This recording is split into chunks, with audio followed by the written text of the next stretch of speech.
Unboxing showcase.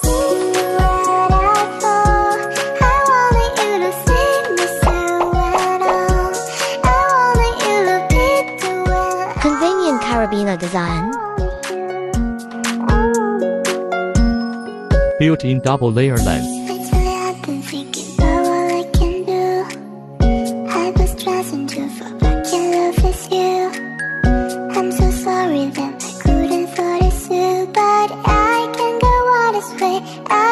Then connect the air inlet of the thermostat to the air hose.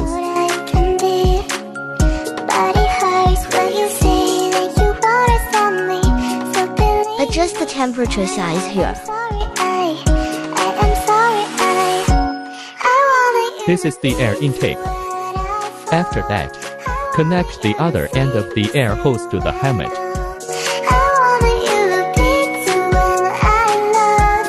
Here's a look at how it looks when you wear it.